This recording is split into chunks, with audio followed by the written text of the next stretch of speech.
Aladin et la lampe merveilleuse.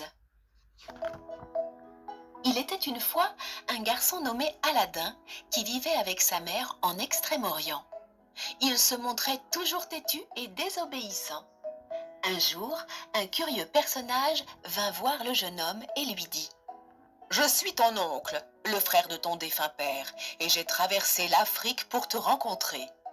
À partir d'aujourd'hui, je prendrai soin de toi. » Mais l'homme était en réalité un redoutable magicien qui avait pour objectif de se servir d'Aladin.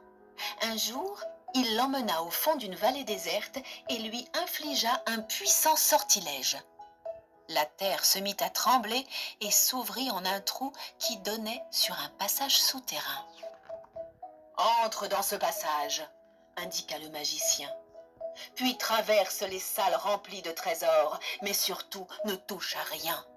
Dans la dernière pièce, il n'y aura qu'une vieille lampe en cuivre. Prends-la et apporte-la ici. » Puis, en vue de le protéger de cette grotte enchantée, il glissa à l'un des doigts d'Aladin un anneau magique. Aladin sauta dans le trou, suivit toutes les indications et revint à l'entrée du passage souterrain. Mais sans aide, il lui était impossible de remonter à la surface. « Donne-moi la lampe et je t'aiderai à sortir, » dit le magicien. « Non, tendez-moi votre main, je vous la remettrai une fois là-haut. » Furieux de ne pas parvenir à le convaincre, le magicien referma l'ouverture de la caverne.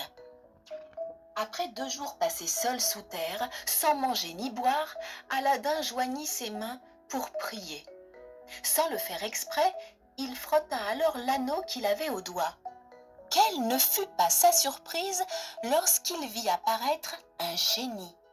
« Tes désirs sont des ordres, » dit le génie d'une voix assourdissante. « Alors, sors-moi d'ici, » ordonna Aladin. Aussitôt dit, aussitôt fait.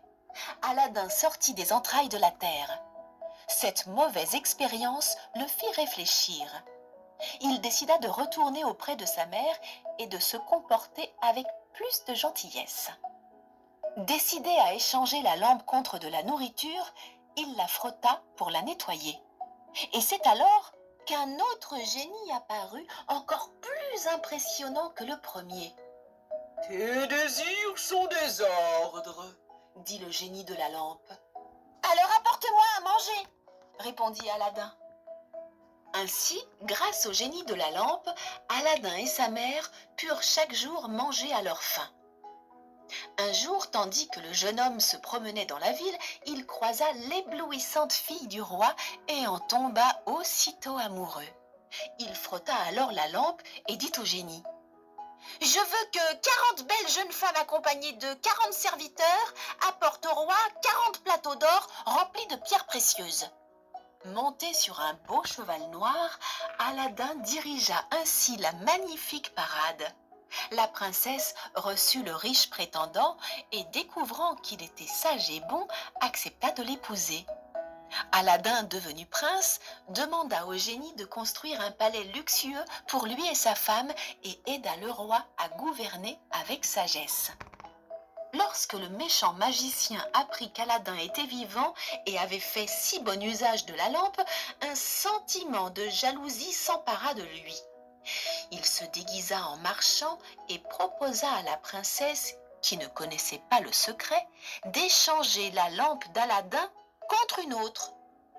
Désormais en possession de la lampe merveilleuse, le magicien enleva la princesse et demanda au génie de déplacer le palais en Afrique avec tous ses occupants à l'intérieur.